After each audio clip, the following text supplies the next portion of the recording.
Good morning, Africa. Good morning. Good morning, good morning, good morning, good morning. I have good news for you.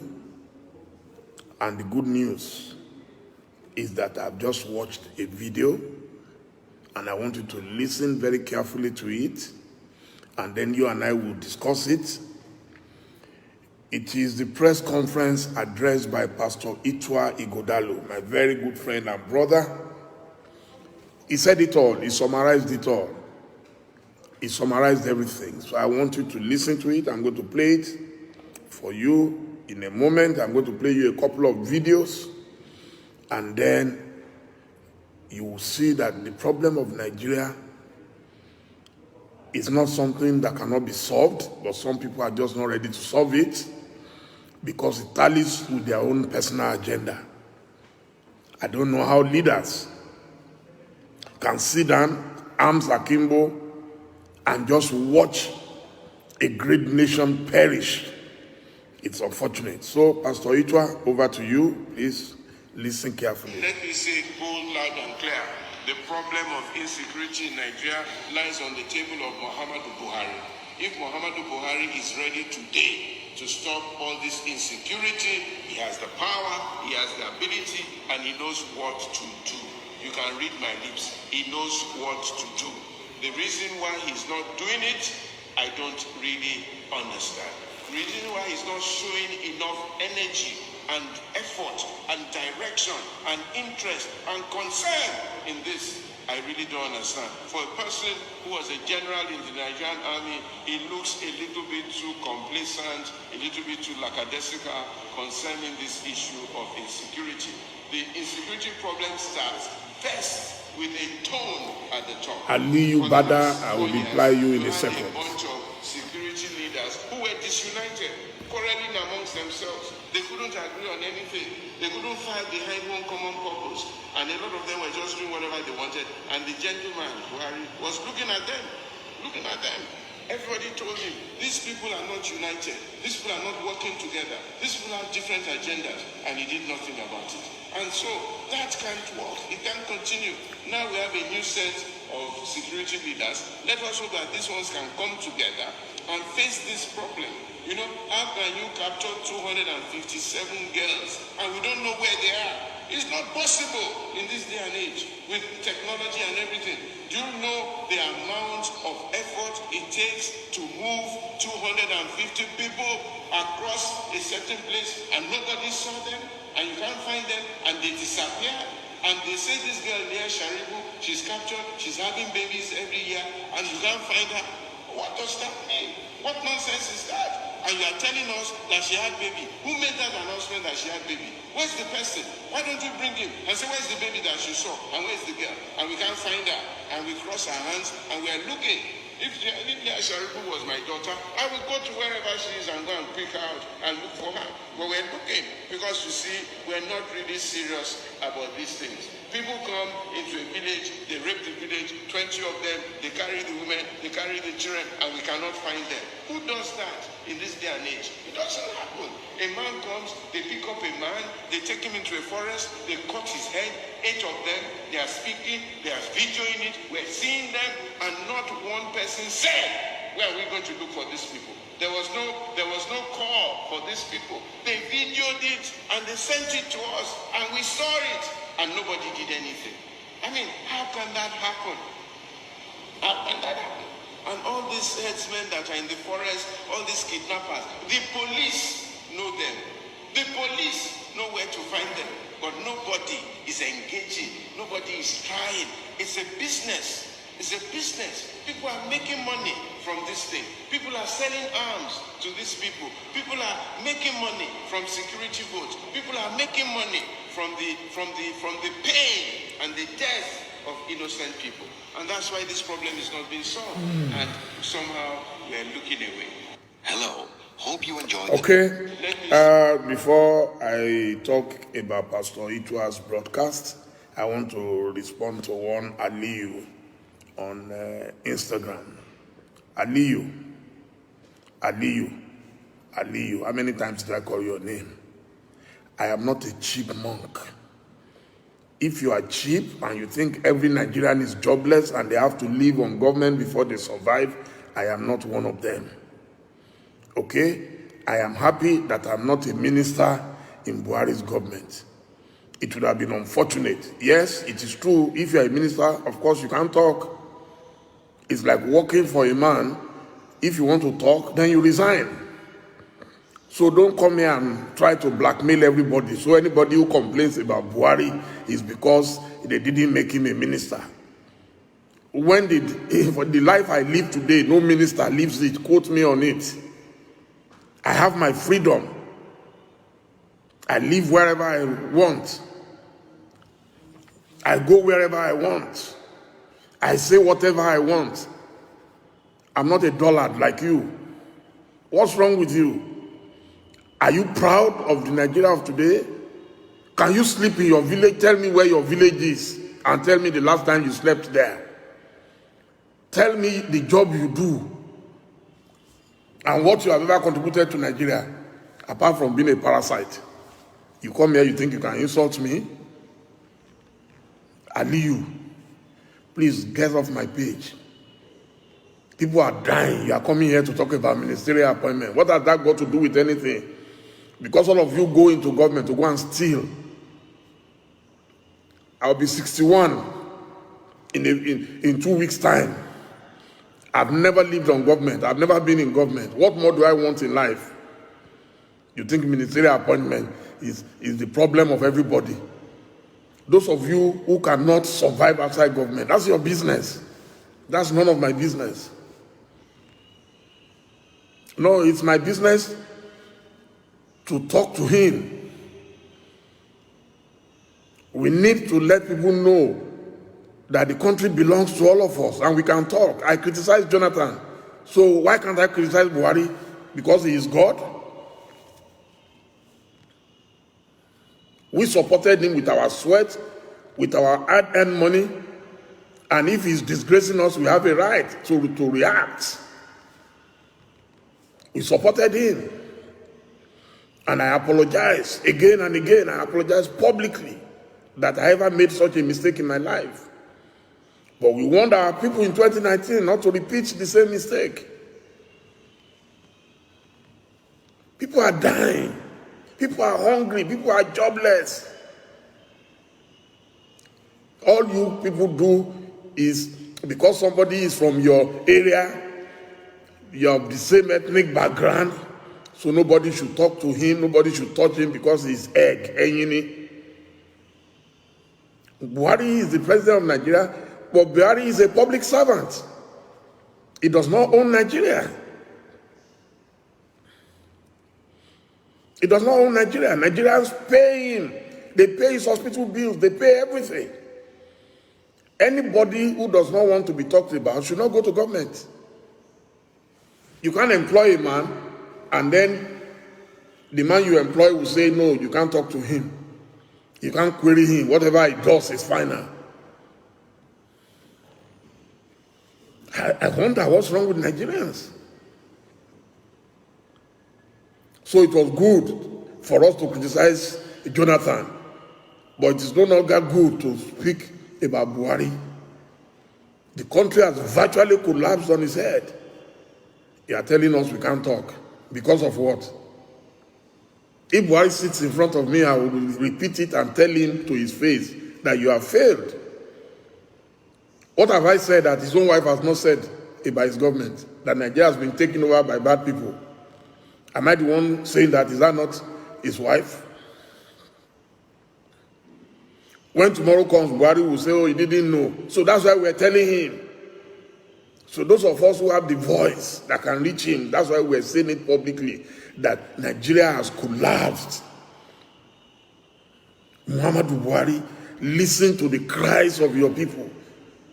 And we don't want you to come next time and tell us that, oh, we didn't know, nobody told me. We're doing the job of the advisors, but the advisors, everybody is in government for their own thing. That's why you think I need a ministerial appointment. Minister. There is no insult bigger than that. Minister. In my private capacity, I've been dealing with presidents globally. I've never been in government. You come and tell me I have to be a minister so that I can steal money. Is that all there is to life? I beg. So let's come back to Pastor Itwa. Yeah. He has said it loud and clear. The blame lies on the table of momodu Buhari.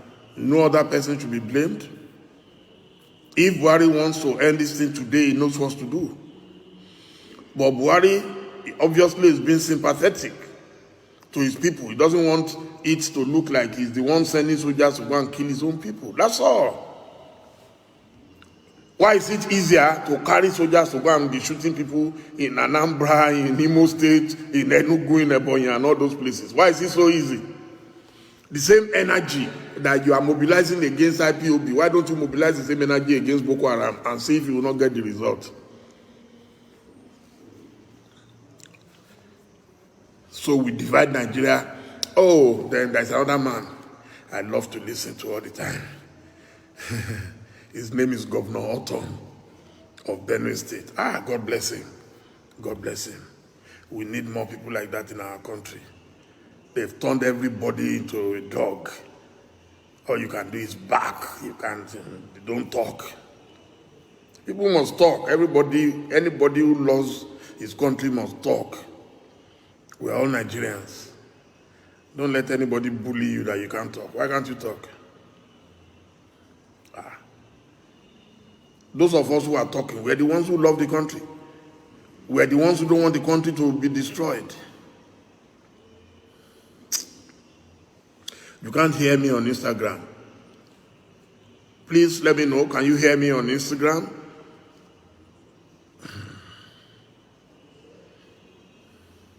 Oh yeah, you can hear me. Someone is headed by the ortom. Yes, I want to play the video from ortom. That guy should be a professor of Nigerian political history. Fantastic guy.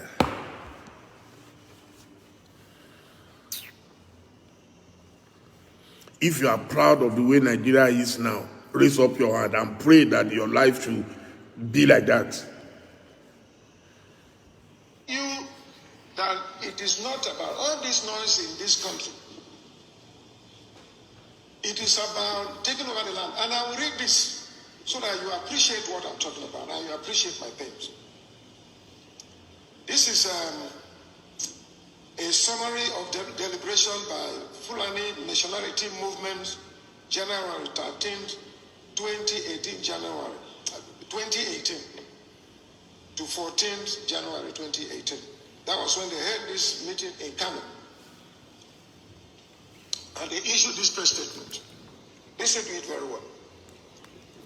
The Fulani Nationality Movement, after extensive deliberation on the state of the nation in the context of recent killings and national uproar, met today in Kano, the capital of Kano State.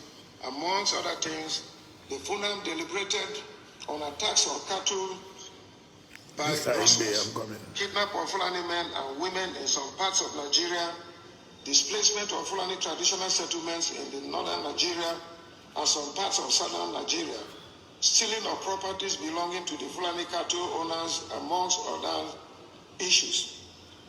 The group also deliberated on the political situation in Nigeria occasioned by the irresponsible calls for restructuring of Nigeria and historic and vicious attack on Fulani people by southern nationalities and their cohorts in the Middle Belt.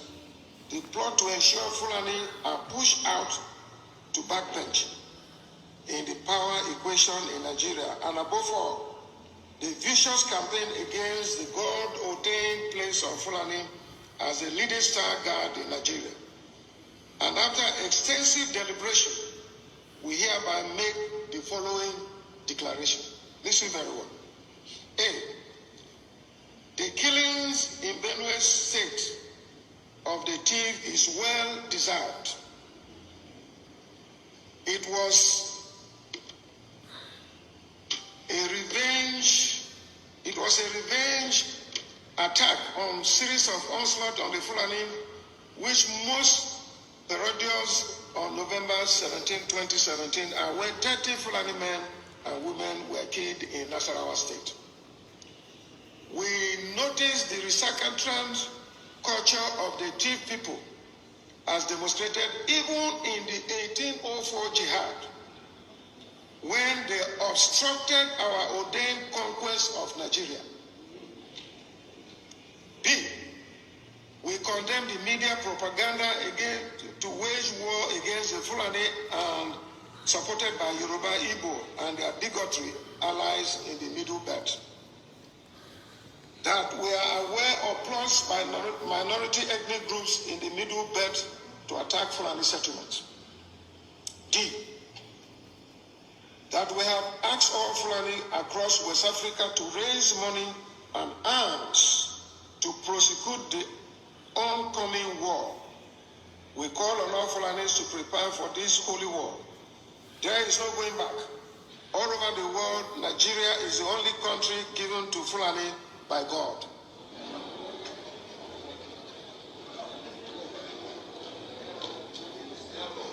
Here's something.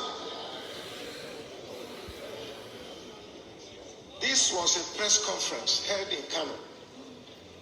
And this is a copy. It is before the media, it's on social media. E, we oppose anti-grazing laws which obstruct the ability of Fulani to move freely and stay anywhere in Nigeria. The Fulani, if not for the British, would have actually conquered the entire Nigeria which God has ordained as our dominion. That the cattle colony is the only solution to the crisis. You remember when the federal government brought the issue of cattle colony and Ruga, which we resisted here in Benue State. Whether the federal government or state government accept it or not, we must ask all Fulani herdsmen all over West Africa to move to Nigeria to penetrate every corner for the upcoming jihad. You see the reason? We have asked them to be armed, since it seems it is the only language that Nigerians understand. The Nigerian government has failed to protect us. So you see the narrative. We want those who oppose Fulani cattle trade to be cautious of the consequences.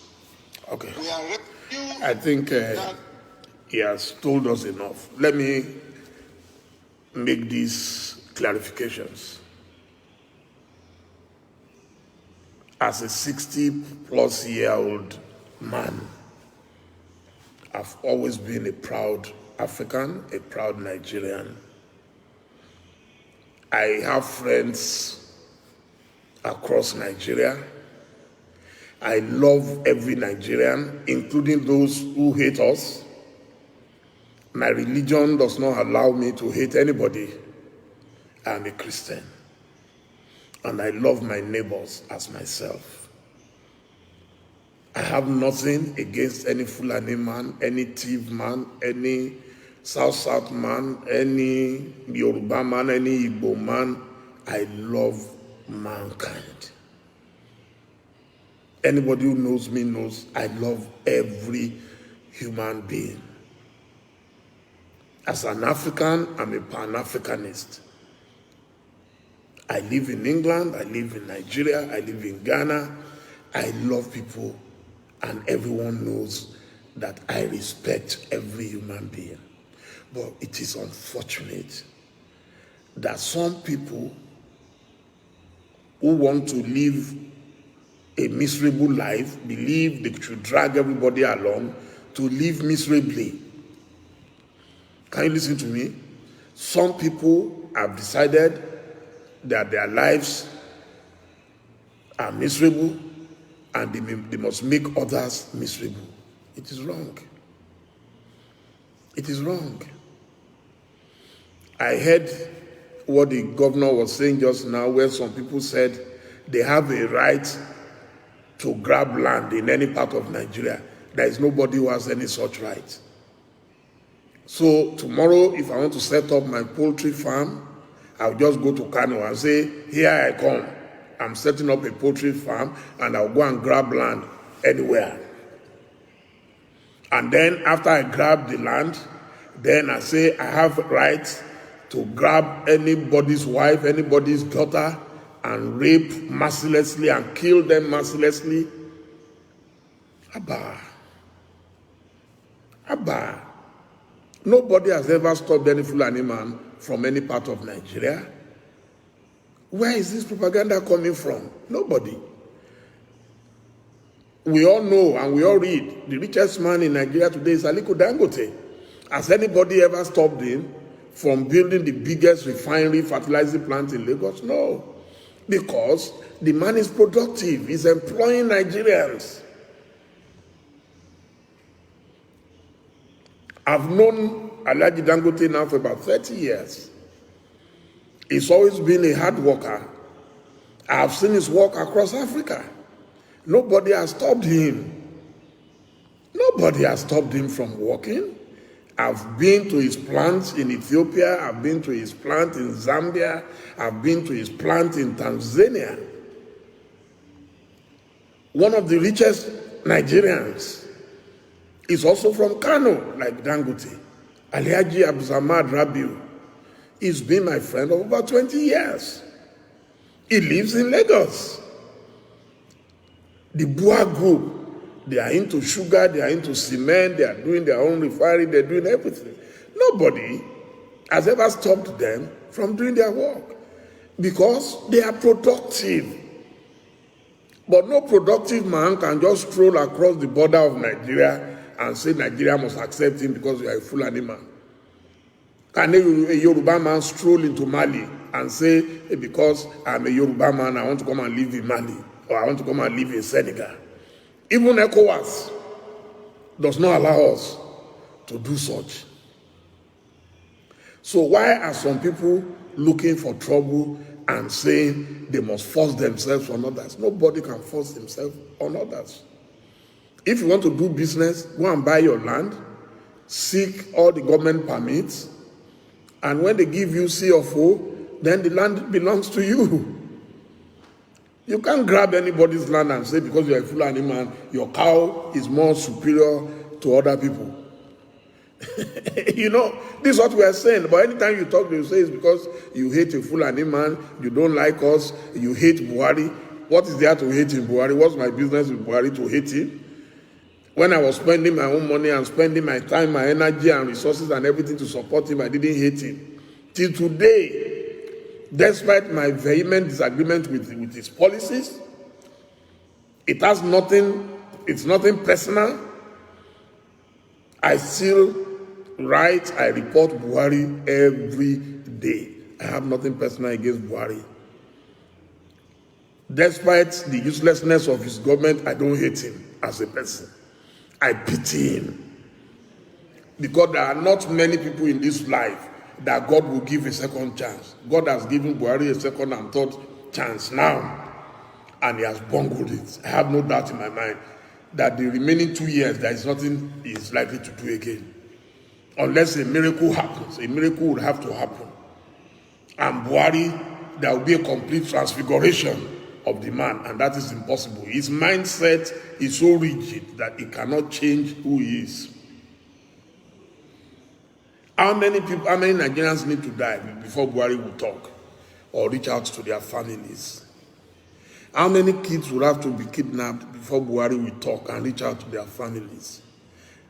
When will Buhari begin to show empathy? When he needed the votes of Nigeria, he found the energy and everything. He went everywhere. He went everywhere. I was shocked. Buhari went, even when people said he was collapsing and falling at campaign rallies, he kept campaigning. He never stopped campaigning. So why can't he campaign for the rejuvenation of Nigeria? Why can't he go all over Nigeria and reassure Nigerians that I'm with you in your hours of pain. I'm with you in your hours of triumph. Why can't he do so? Why is he happy? People coming to visit him every day. Buhari receives. We didn't vote for an emperor. We voted for a leader that we believe will lead Nigeria in peacetime and in wartime.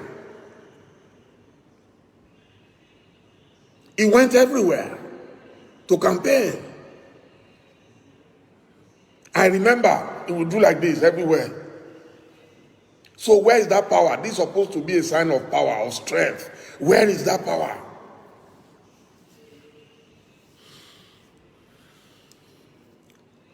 People know where these bandits are. I've seen Shehu Gumi go in the bush to go and negotiate with bandits openly, with journalists, with cameras, with security people watching. They saw them going inside the bush.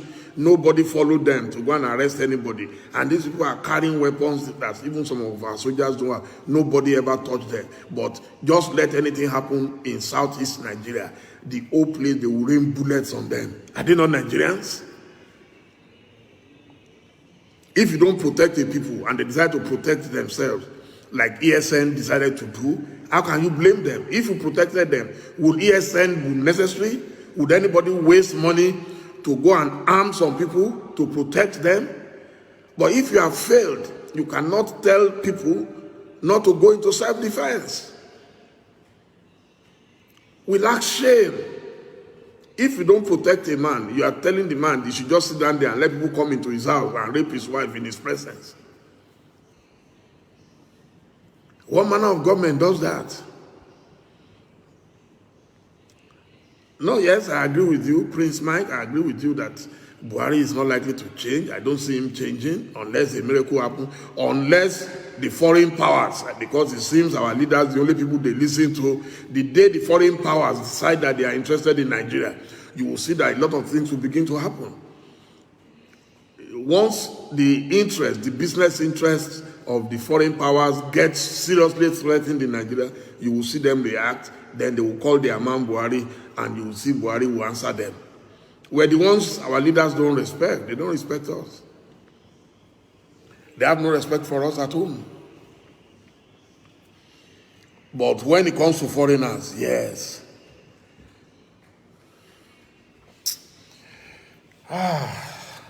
So this is nothing personal. I have nothing against any Fulani. Anybody who knows me knows I have some fantastic Fulani friends, very well educated, very productive human beings.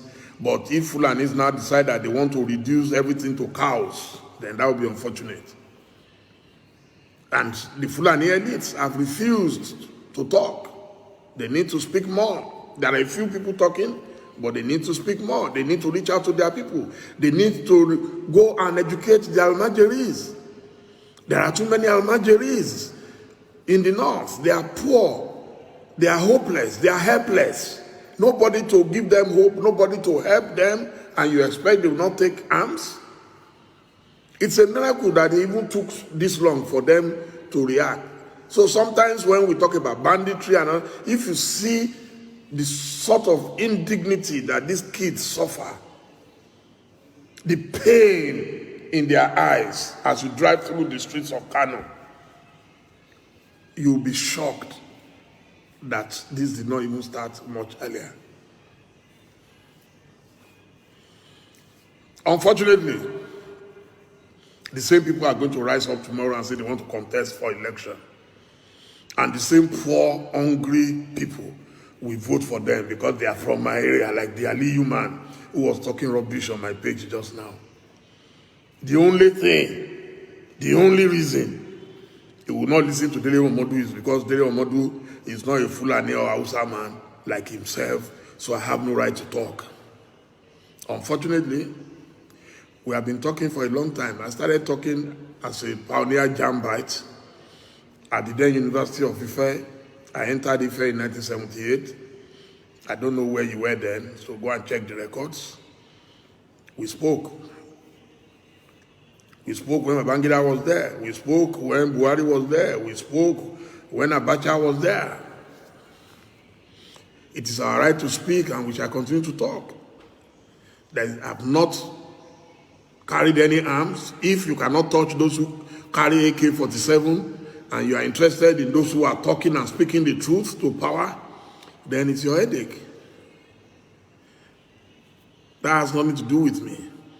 And stop blackmailing people that everybody is because they didn't make them minister. If I wanted to be a minister, I know what to do. I'll go and lobby. I will sit in Abuja like other people. If I don't get that, I'll beg for something else. but I'm not jobless. I have a good job. Okay? And I enjoy what I'm doing. I may not be a billionaire, I may not have all the millions, but at least I am relevant. I have a voice. And I'm proudly using my voice. We have many voices in Nigeria who have gone quiet. That is their business. Shame on them. If you have a voice and you cannot use it to rescue your country in the days of tribulation, shame on you. So because Buhari is in power, suddenly everybody is quiet. Shame on you. Let's all speak with one voice. It has nothing to do with fighting anybody. We're not fighting Buhari, we're not fighting anybody.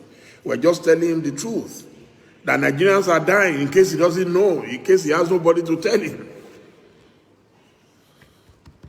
I pity our soldiers. I pity our security men. They are overstretched. Go and check my records. Go on Google and see my visits to Sierra Leone. Go and see my visits to Liberia. Our soldiers were among the best. So what happened to them? That they are being killed like insects and nobody cares. Our soldiers are among the best in the world. But some people have to read the body language of Mr. President. Can we move? Some people will be in trouble and they will call and they will say, we don't have instructions to do anything. But they have instructions to go and kill IPOB. It's wrong.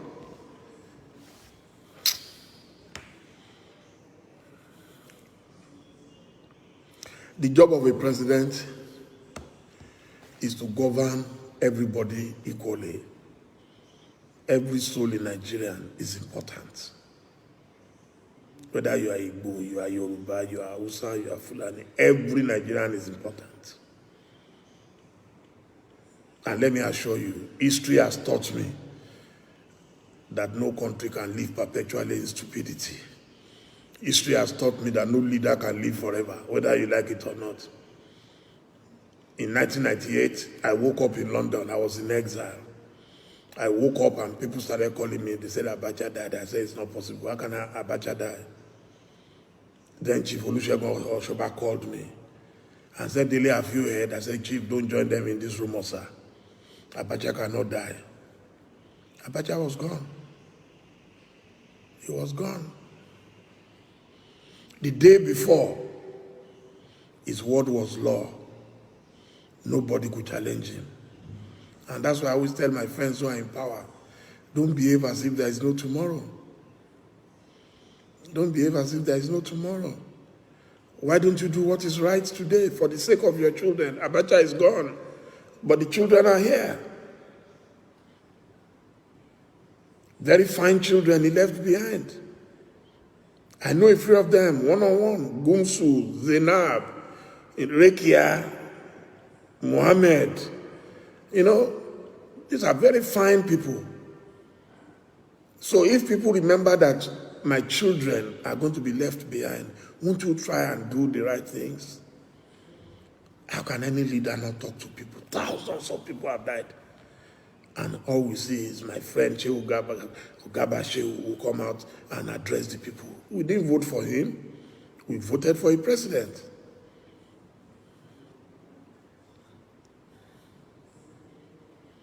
What is wrong with us? What is wrong with us? All the powerful people of yesterday, where are they today? They are ordinary mortals like you and I. Stop flexing muscles. No man is God. Only God is God.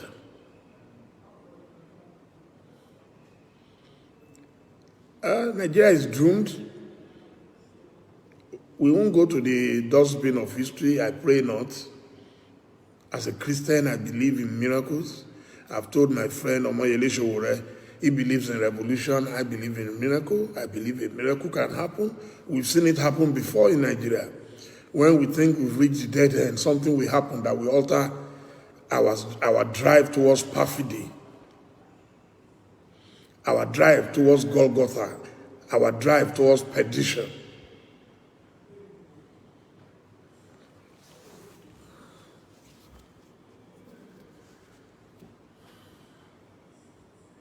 Nigeria is among the best in the world, whether you like it or not. I'm not going to argue with you, Kaka. That's my opinion. I've traveled to over 60 countries and territories in the world on 5 continents.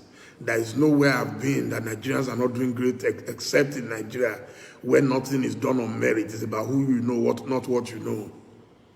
Nigerians are great everywhere. I've been at universities in Harvard, in Oxford, in Chicago, everywhere. I've met Nigerians doing great things. Some of the greatest scholars on earth are Nigerians. One of the people who designed the Pfizer vaccine, okay, is a Nigerian, is an Igbo man. Okay?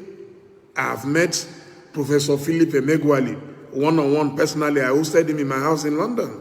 We both got awards alongside our brother, Mr. Cosmos Maduka of Costaris. 3 of us were given, the Eagle Award in London, same day, nearly 20 years ago. So I know what I'm talking about. Nigerians are great. Remove our leaders. So our leaders cannot define us. We should define our leadership. This is my church today. Church is where you can reach out to fellow human beings. Okay? This is my church today, and I'm preaching to you from my church in my house. I don't care whether Buhari has a hidden agenda or not, it will not work, not in Nigeria. It won't work. You should go and learn from other leaders who tried it. It will never work, it will never fly. All the army, if you like, they can convert all the army in Nigeria to one army that they can control. It will never work. That one, I'm telling you that it won't work. Nigerians are too sophisticated. We may look stupid and squeamish and timid. Trust me, Nigerians are brilliant. Do you know how many Nigerians are in the cabinet of Joe Biden, the president of the United States of America right now? That tells you how great Nigerians are. Nigerians are controlling the world, and we're going to rule the world. That's the wish of God for us. It's not the wish of man or any dictator. Nobody can stop our movement to greatness. Nobody. It doesn't matter whether it becomes Yoruba nation, it becomes Igbo nation, whatever nation it becomes. I want to tell you that the country called Nigeria today, and Nigerians, whether you are Fulani, you are Hausa, we are great people. But those who want illiterates to continue to dominate us, that's their business. One of the biggest problems is ignorance. Where you have ignorance and mass poverty combined, it's a deadly combination. It's a deadly combination. So we need to get serious and know that never again shall we allow conservative elements dominate us. And we have them everywhere. It's not just in Fulani land. We have them in Yoruba land. We have them in Igbo land. We have them in Ijaw land. There are oppressors everywhere. It is for us now and henceforth to make up our minds that never again are we going to allow such nonsense.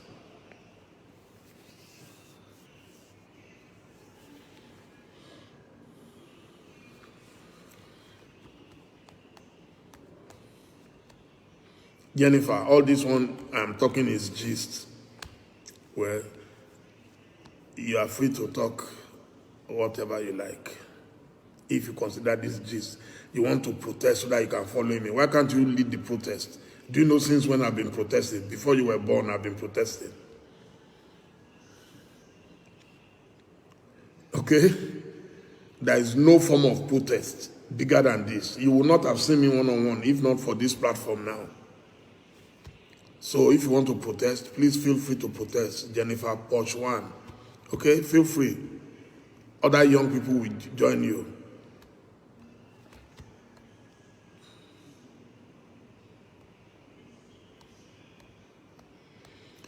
Thank you, Mr. Ikechukwu. Thank you so much.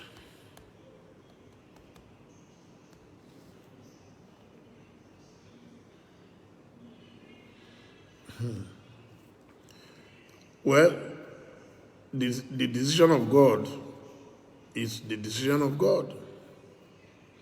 Whether Nigeria works again or not, so I leave that to Nigerians and to God. Olayinka Agbola, our mumu, I don't think we're mumu. Something must, you see, my sister, I have a sister-in-law, we call her Sister T, very, very intelligent, very brilliant.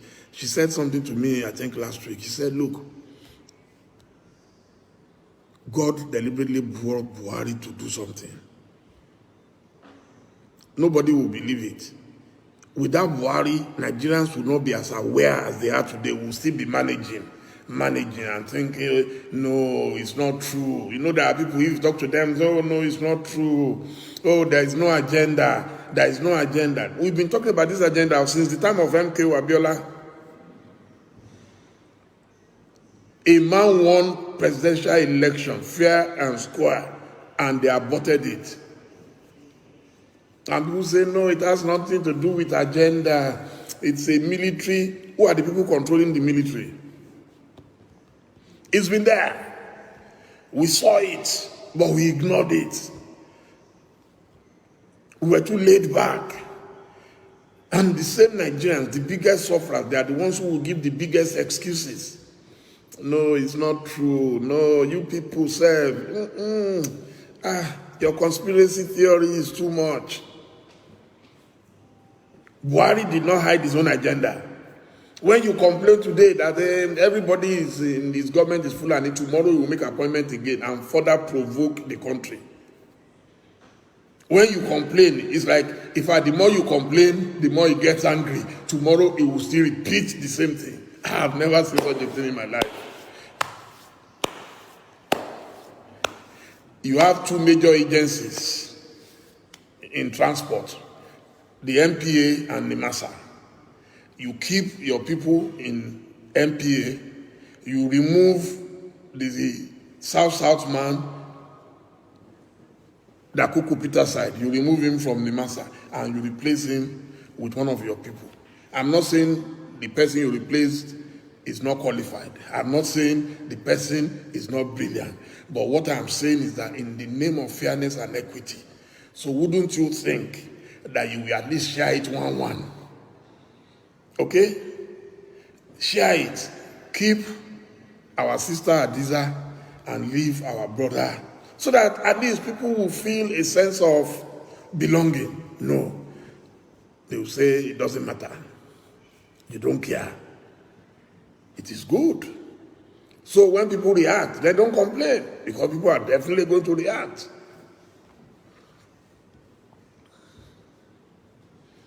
People are going to react.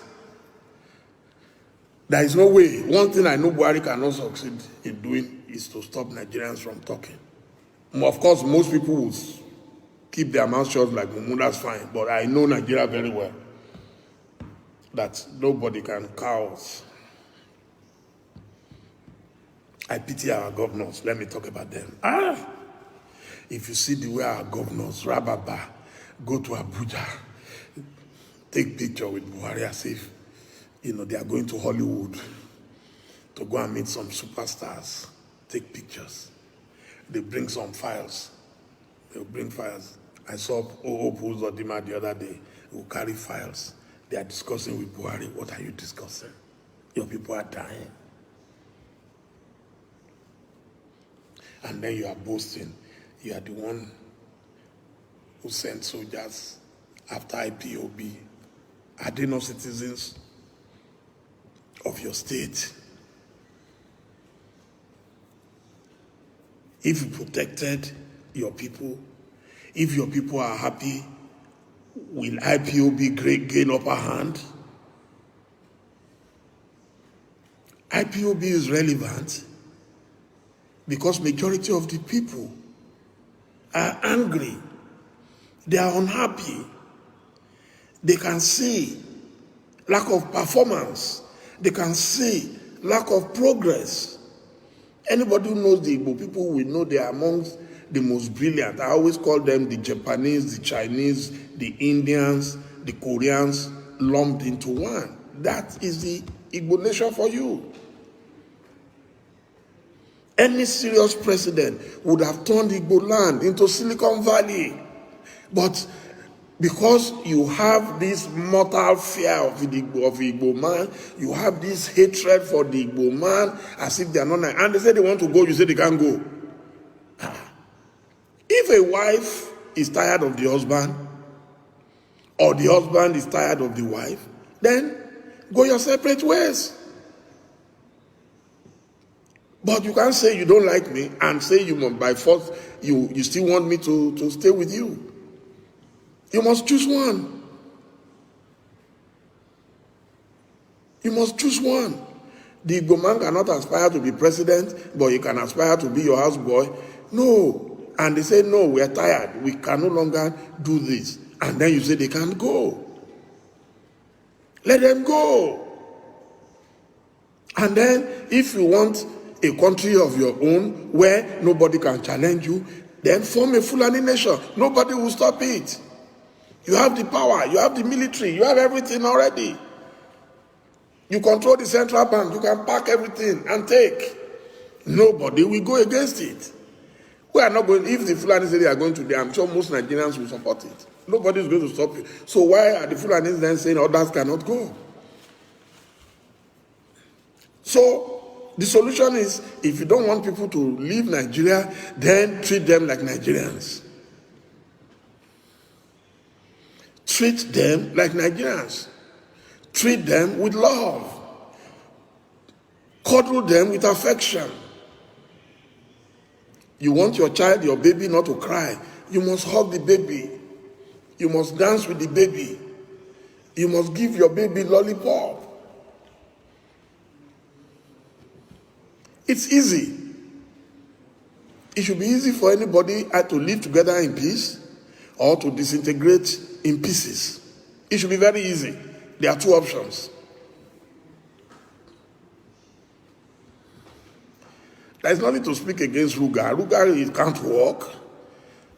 You can't grab land everywhere and say because you must feed cows. Yes, the day you can allow me to build my own empire anywhere of my choice in West Africa, I can just stroll across and go across the border to Chad, to Niger, and go and grab land there. Oh, then that will be fine.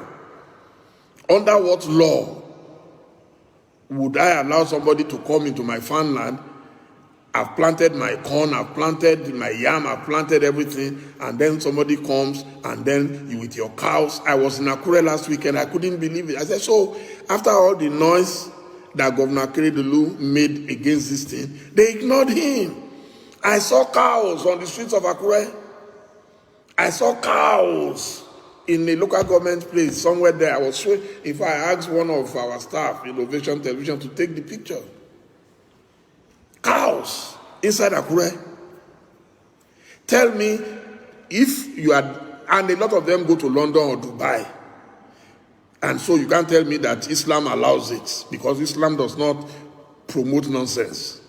I know my Islam well.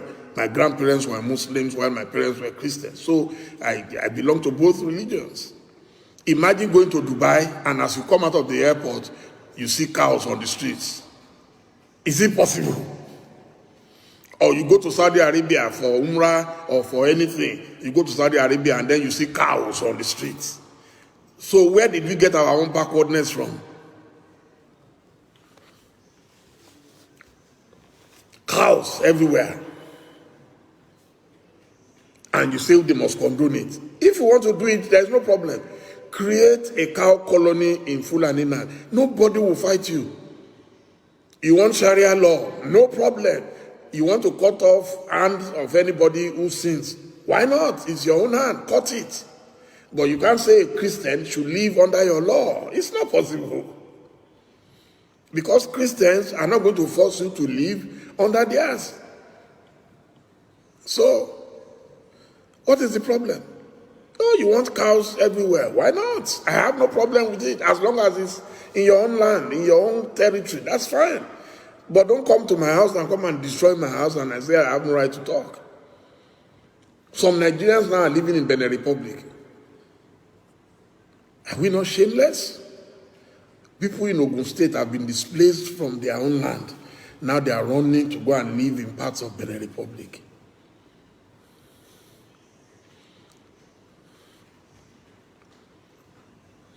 If we talk, they say, no, it's their right. We must allow cows to feed. If you can feed cows on the streets of Saudi Arabia, go and feed cows on the streets of Dubai, where you all love to go. Go and feed cows anywhere. Even in Senegal, I have not seen cows on the street. And I've been there many times, so maybe they will be in some villages, but I've never seen them. I've met the president of Senegal. I have good friends in Senegal. I've never seen cows near their airport. It has never happened. I live in Ghana. I've never seen cows on the streets of Ghana. It's not possible. You drive on the streets of Accra and you suddenly see cows on the street. It's not possible. Where did you get this culture from? And why is Buhari condoning it? Would Buhari go carry his own cows to go on the streets? So why are you allowing some people, if they say that's how they've been doing it for 1,000 years, so must we continue to do the same madness for another 1,000 years?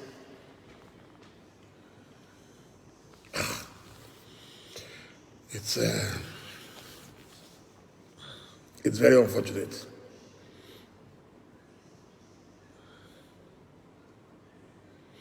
Somebody said some retired people are the owners of the car. It doesn't matter who owns the car. I don't care whether they are owned by Nigerian Yoruba generals or you see people carry too many rumors, which mention the Yoruba generals who own them, and we call them out. We call them out. It doesn't matter who owns them, whether they are our kings or they are our chiefs. Mention their names, the people you know who own cows in Yoruba land or in Igbo land. Who will now tell us that we must allow cows to go and be destroying people's houses. Only last night, somebody that we know very well was kidnapped from a farm in Ogun State. This is a hard-working woman. Just yesterday was displaced. I'll get the details now. I need to find out even if they've made contact with the kidnappers.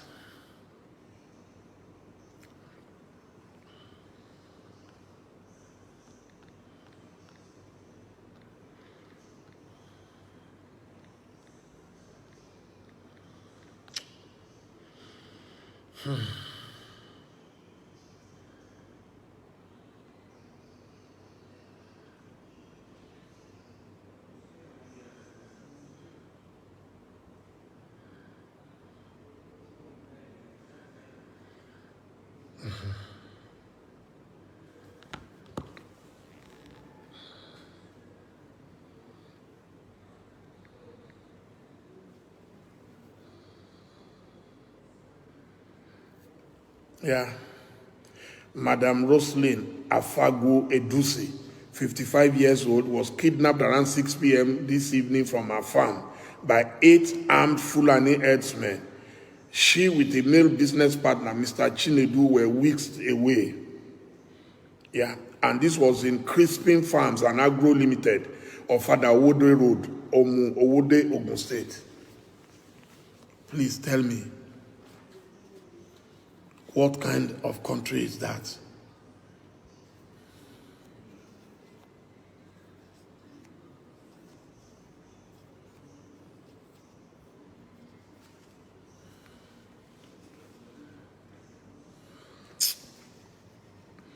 It is very sad.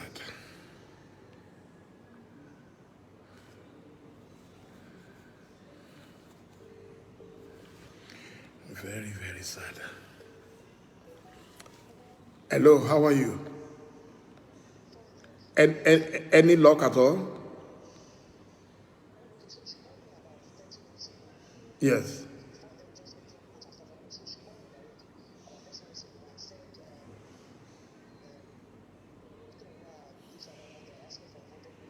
$100 million.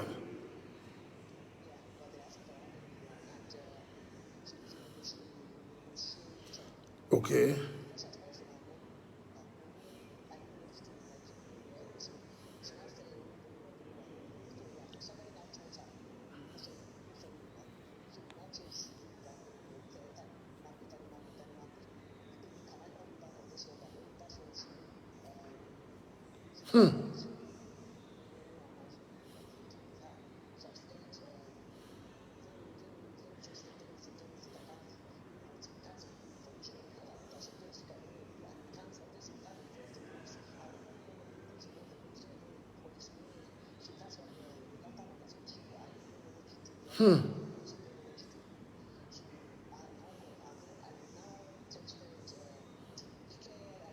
Yes.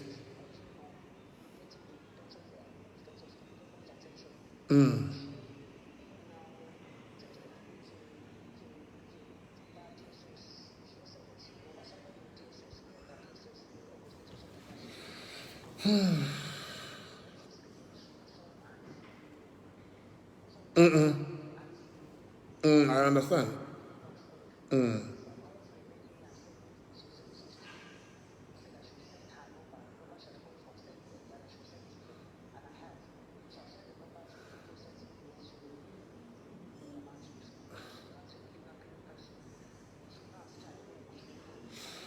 Okay. Okay. Okay. I'm live now. I will talk to you after. I'll talk to you after. Okay. Thank you. Yeah.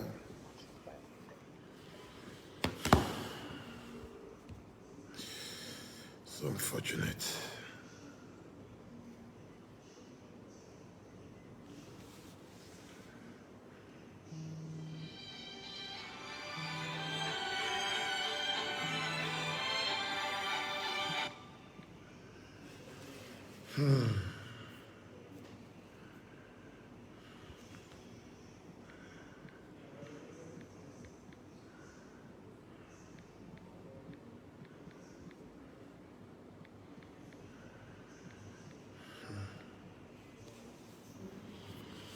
It's unfortunate.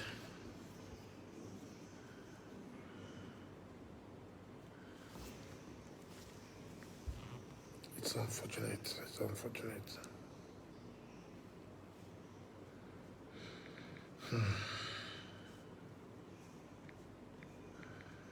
So, I think that will be the end of my sermon this morning.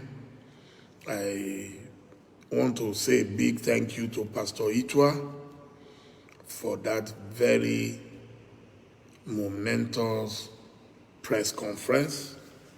For those of you who might have missed it, I will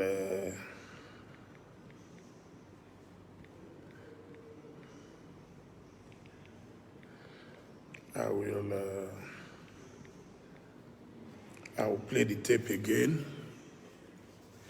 so that you can properly digest the message. And properly digest the message.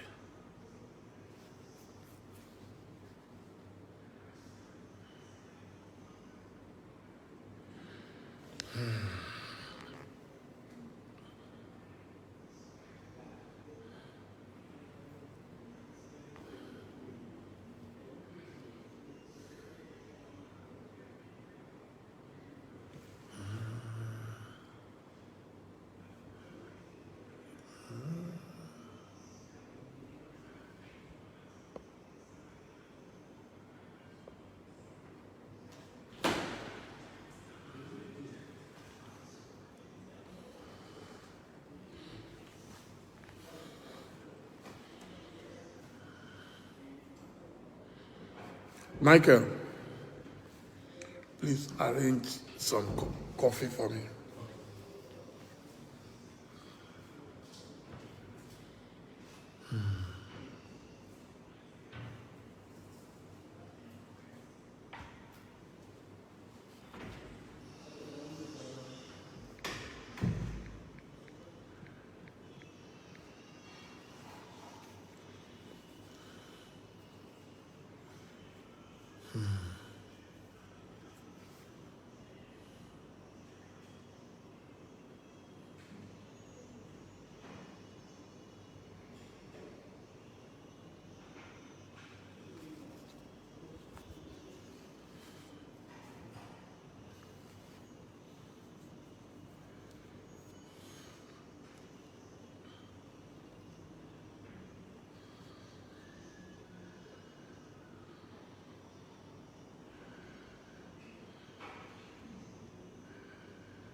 Okay, so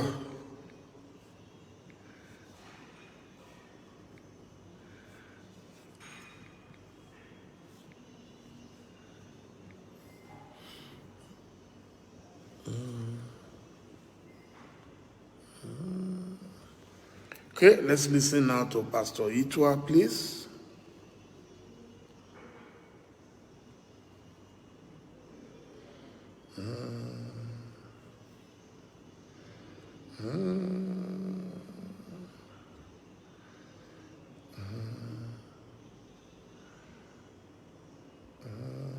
Let me say it bold, loud and clear. The problem of insecurity in Nigeria lies on the table of Muhammadu Buhari. If Muhammadu Buhari is ready today to stop all this insecurity, he has the power, he has the ability, and he knows what to do. You can read my lips. He knows what to do. The reason why he's not doing it, I don't really understand. The reason why he's not showing enough energy and effort and direction and interest and concern in this, I really don't understand. For a person who was a general in the Nigerian army, he looks a little bit too complacent, a little bit too lackadaisical concerning this issue of insecurity. The insecurity problem starts first with a tone at the top. For the last 4 years, you had a bunch of security leaders who were disunited, quarreling amongst themselves. They couldn't agree on anything. They couldn't fight behind one common purpose. And a lot of them were just doing whatever they wanted. And the gentleman, Buhari, was looking at them. Everybody told him, these people are not united. These people are not working together. These people have different agendas. And he did nothing about it. And so that can't work. It can't continue. Now we have a new set of security leaders. Let us hope that these ones can come together and face this problem. You know, how can you capture 257 girls and we don't know where they are? It's not possible in this day and age with technology and everything. Do you know the amount of effort it takes to move 250 people across a certain place and nobody saw them and you can't find them and they disappear? And they say this girl there, Sharibu, she's captured, she's having babies every year and you can't find her. What does that mean? What nonsense is that? And you are telling us that she had baby. Who made that announcement that she had baby? Where's the person? Why don't you bring him and say, where's the baby that she saw? And where's the girl? And we can't find her. And we cross our hands and we are looking. If Sharibu was my daughter, I would go to wherever she is and go and pick her out and look for her. But we're looking because you see, we're not really serious about these things. People come into a village, they rape the village, 20 of them, they carry the women, they carry the children, and we cannot find them. Who does that in this day and age? It doesn't happen.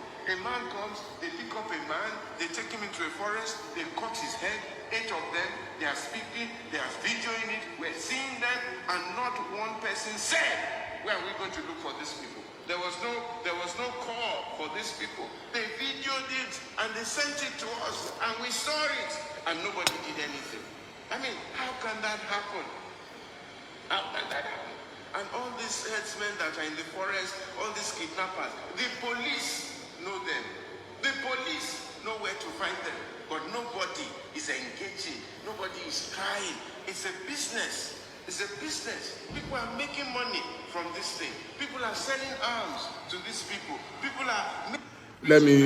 Let me say something on what the pastor said just now.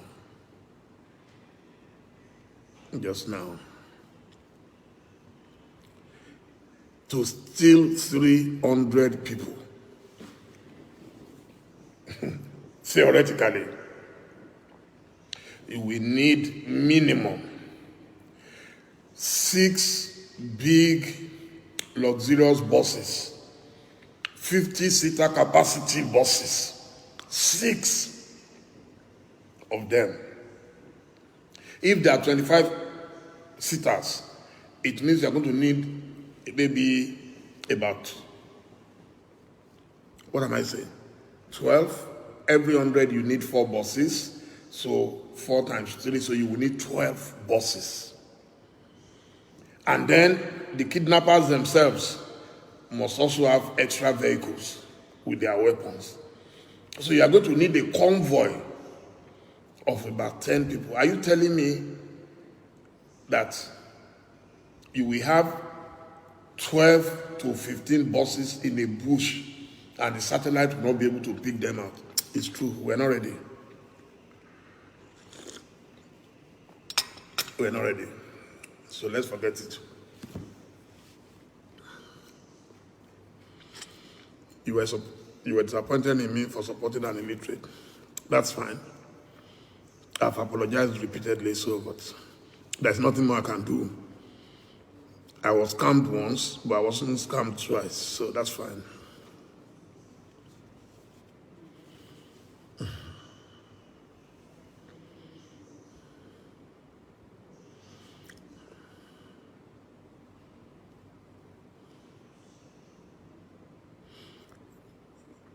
Even the UN is not even concerned. I don't know why everybody is quiet. One person dies elsewhere, it will be all over CNN. People are dying. I think maybe because they can see that our government is not bothered, so nobody is bothered.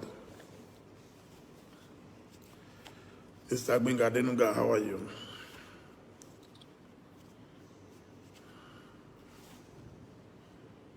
It's unfortunate. Nobody is bigger than Nigeria, not Buhari, not anybody. But if your leaders treat him like he's their God, so I won't blame him if he acts like their God. I've met the man.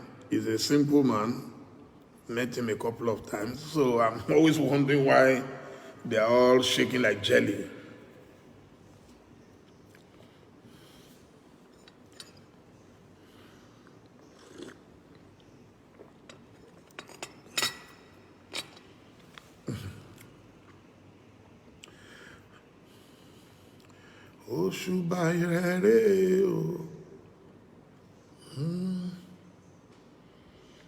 Yes, so Benga, we must live together in peace or disintegrate into pieces. Those are the two options left. Oh, your wedding is next month in Akure. The logistics of going to Akure now, you know, it's not easy. But if you send me a DM, which I see, bingo. I love May 1 yesterday. It was very good. You did very well. I love the costume, the white. It was very nice. I watched it several times. It's true. Go to Qatar, go to Dubai, go to Malaysia. You won't find cows anywhere except Nigeria. And they are saying we must live with it, that we have no choice. And the governors must accept, and the governors too are keeping quiet.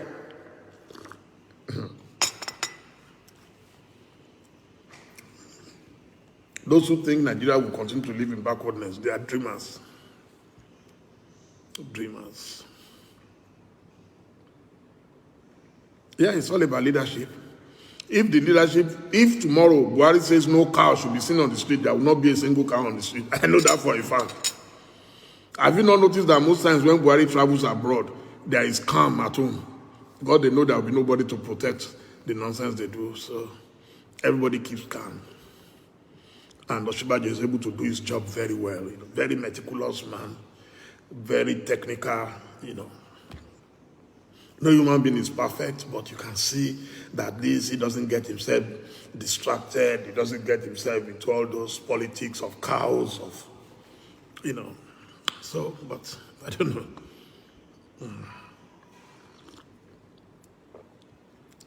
Sorry, I didn't invite you to join me in drinking coffee. I'm a coffee addict.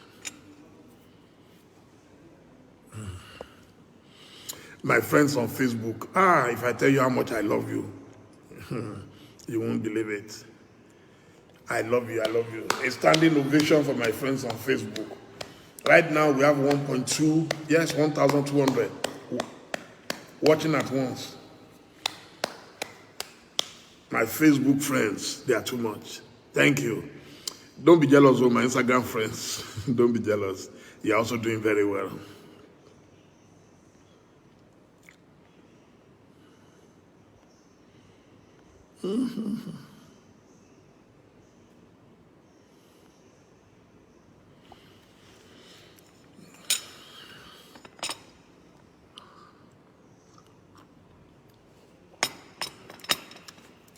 Okafor.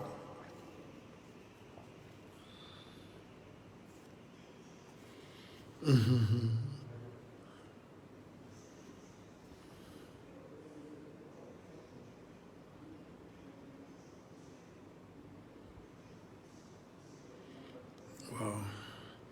I'm reading the comments. My friends on Facebook are so consistent. They are so patient.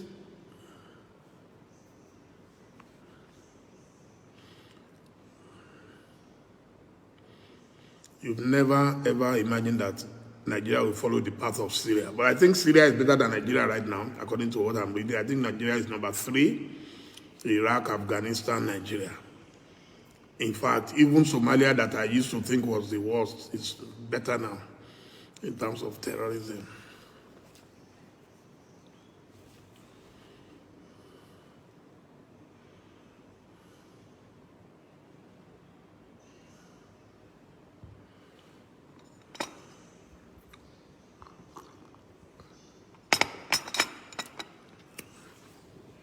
Mr. Kanayo Bayi, how are you? Dr. Baba, my friend from Kano, where are you? So when people say, oh, we hate Fulani people, I have friends everywhere. Dr. Baba is one of my best friends in this life. We've never met one-on-one, yet he knows everything about my family. I know everything about his family. I relate to him. I reach out to his family. He reaches out to mine. So he sends me gifts. I'll send him gifts. So it's not about individuals. It's about just a few people who are profiting from this nonsense. You need to prepare for war, you know. May we not prepare for war. There is nothing. It's the poor people again that will suffer it. All the big people will run away. You know, they are bloody cowards. They will run away.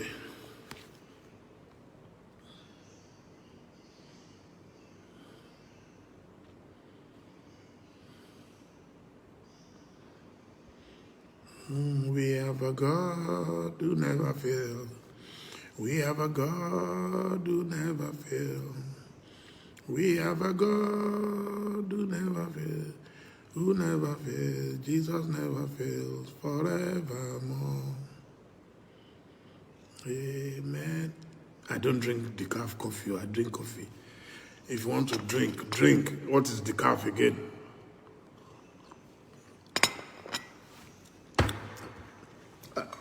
I drink our original, old reliable. I've been drinking this from primary school in Ilefe. Nescafe, still moonlit, more. That's how they used to advertise in those days. Nescafe Classic. Hey, I just advertised for them. They should come and pay me for advert. These people don't chop our money where we're Nestle, Cote d'Ivoire, imagine. So this is from Ivory Coast, Cote d'Ivoire.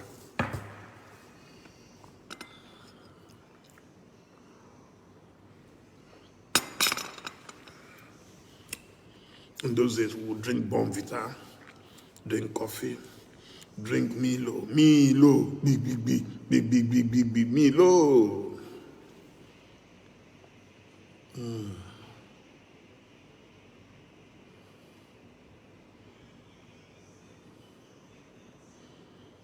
Oh yeah, Oshibajo is level-headed, but he's been frustrated, black and blue.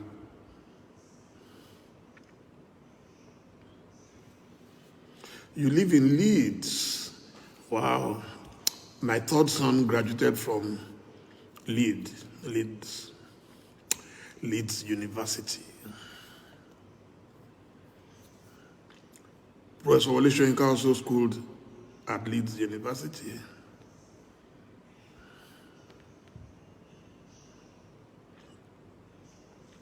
Dr. Baba Sani Seidu Baba, how are you? Dr. Sani Seidu, very brilliant man. You people should go and fight against cows before people think that every Fulani man is all about cows. You are not all about cows. There are good Fulani people like yourself. Hardworking, brilliant, doing PhD in China, doing everything. And then all we hear is cow. How can cow be more important than human beings?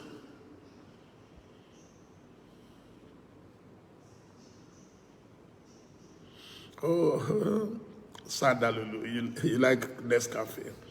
It's very original. Excuse me, you know these days there are too many different coffees, over-processed. This one still has the original taste. Olúwa, ẹ tóbi o.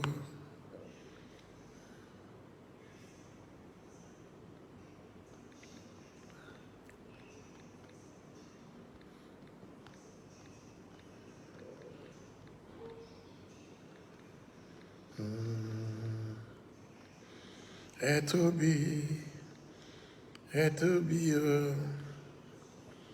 Ẹ tóbi.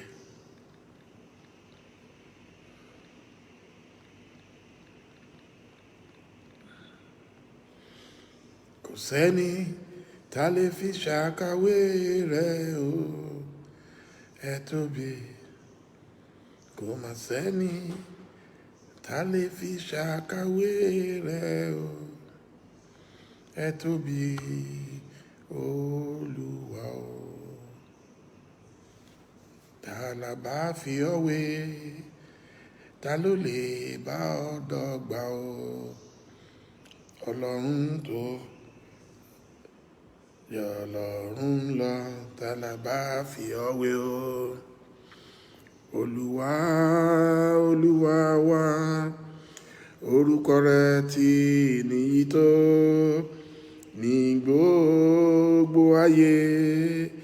Orúkọ rẹ̀ ti níyì tó, Jehovah, you are the most high. Jehovah, you are the most high. Ọba mi tó ń ṣe ohun tẹ́nìkan ò lè ṣe. Orúkọ rẹ̀ ti níyì tó. Ọba mi tó ń ṣe ohun tẹ́nìkan ò lè ṣe. Orúkọ rẹ̀ ti níyì tó. Olúwa, Olúwa, Olúwa wa. Orúkọ rẹ̀ ti níyì tó ní gbogbo ayé. Orúkọ rẹ̀ ti níyì tó.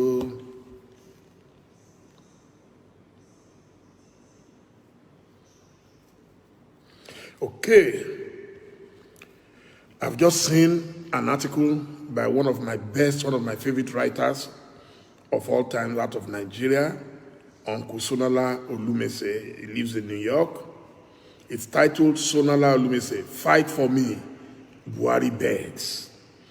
Last week, the president, Major General Muhammadu Buhari, retired, found himself face to face with United States Secretary of State, Anthony J. Blinken. Buhari may have forgotten, but he first encountered Blinken at that time the U.S. Deputy Secretary of State, weeks after he took office in 2015. Ironically, the issues that the two men discussed last week are the very same that they covered in 2015 when Buhari was preparing for his first state visit to the U.S.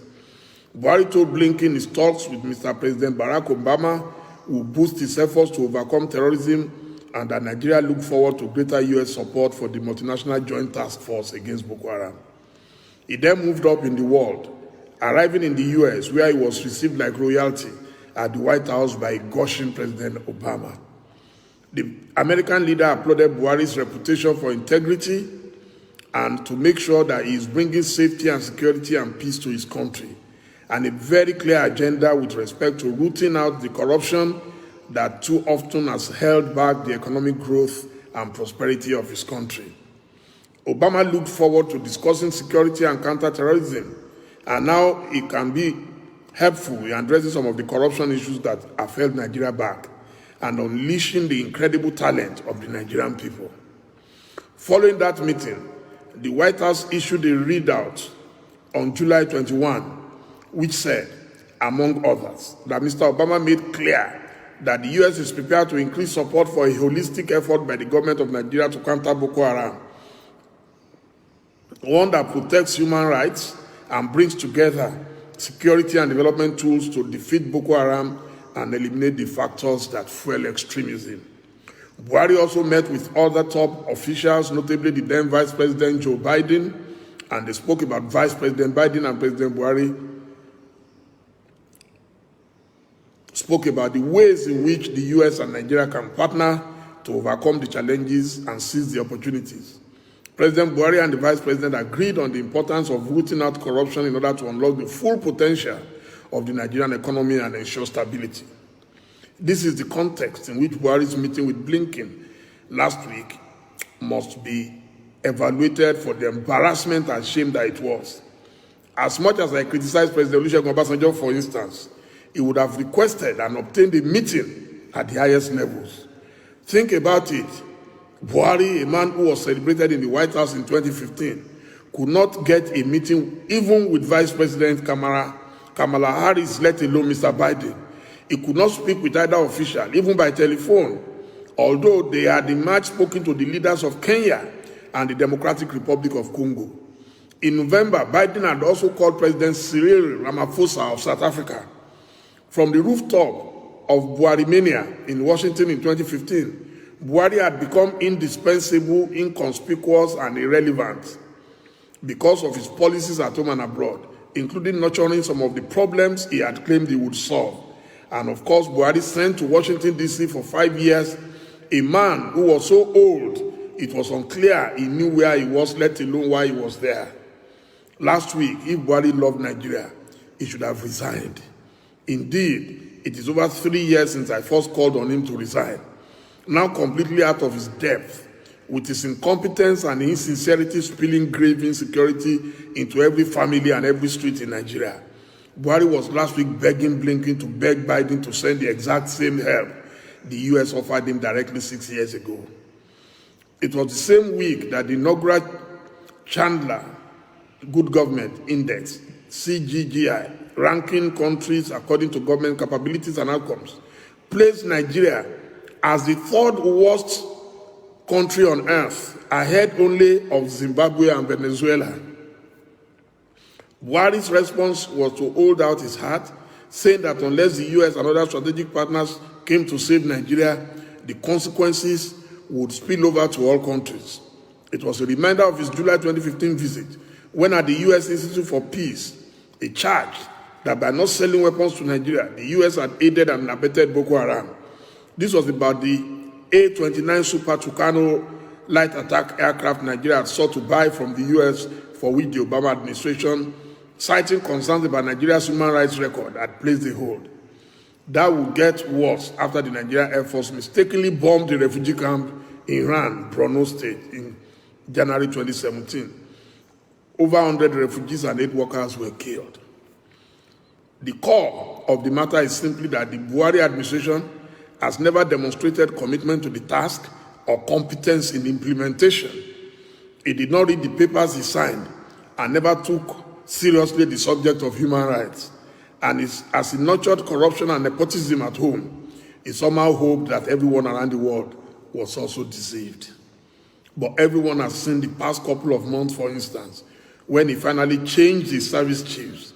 He moved swiftly to protect them from being indicted for war crimes by converting them into ambassadors.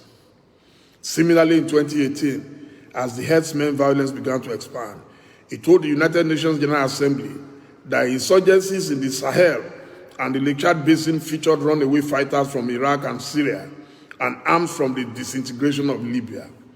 Earlier in April that year, he told Justin Welby, the Archbishop of Canterbury, that the killer headers had been trained and harmed by former Libya leader Muammar Gaddafi and subsequently escaped with their arms. And yet, it was the same killers who had, among others, massacred over 70 Nigerians in Benue State on New Year's Day 3 months earlier, with Buhari urging the leaders of that state to accommodate your countrymen, the killer others, and restrain your people, the victims. 3 years later, Buhari is begging the world to send the cavalry to rescue his government from the same mess he has nurtured for 6 years. The truth is that while relocating the AFRICOM headquarters to Africa might help to put out 1 or 2 bushfires, and while friends and partners may send other resources, the real problems and solutions are in his hands. That's what Pastor Itra said. The cynicism and duplicity of Buhari's government has proved to be Nigeria's biggest challenge. Every society needs a leader who can think beyond himself and for the public good. Buhari thinks in indecisive fragments, pandering to hidden agendas. It is his contradictions and arrogance that are responsible for the chaos and insecurity in Nigeria. For Nigeria to slide back from disintegration, it must have a leader with a national vision and focus, a leader who is persuaded and led by the mammoth challenge of justice, poverty, and accountability. In essence, that is what Blinken was saying to the African media after his meeting with Buhari.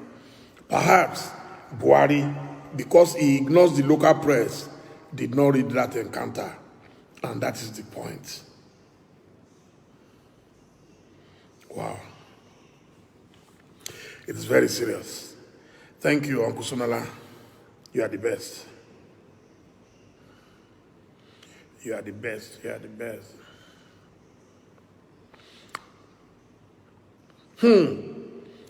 Someone has just sent me what is titled the 419 quotes that tricked Nigerians in 2015.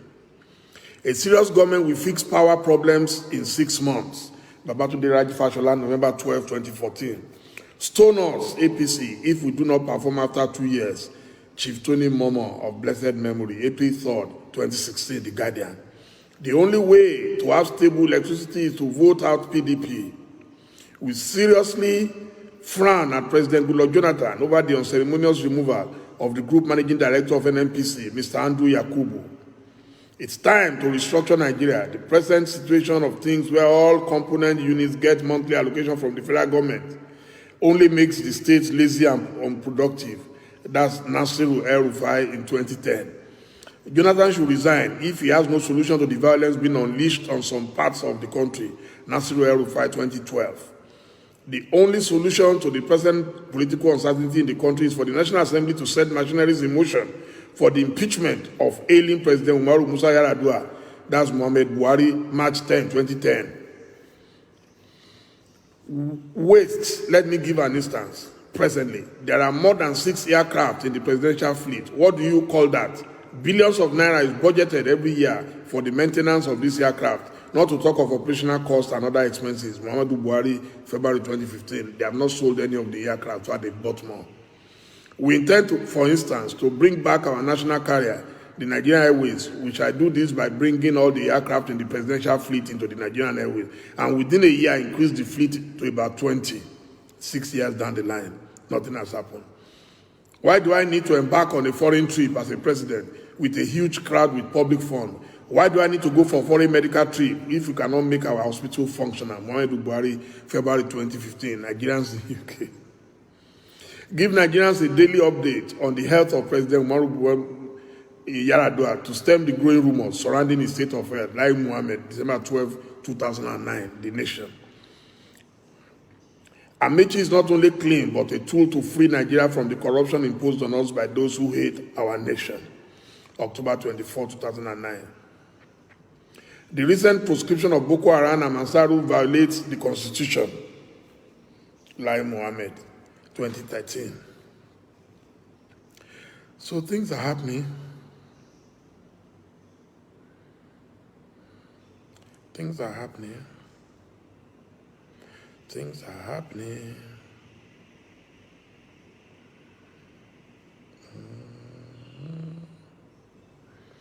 It is well. It is well. It is well. It is well.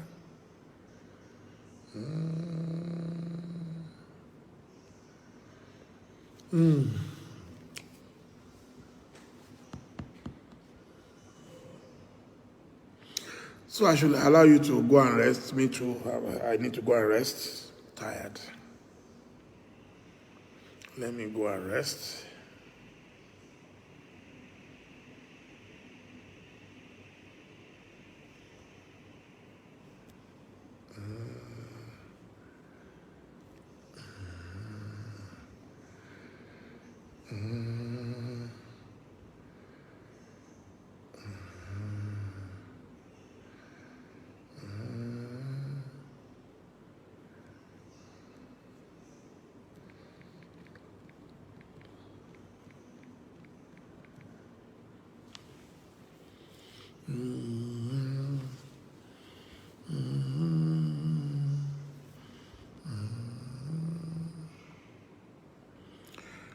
So it's time for us to go.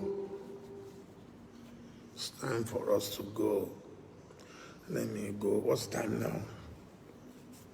It's after 10 where I am, which means after 11 in Nigeria.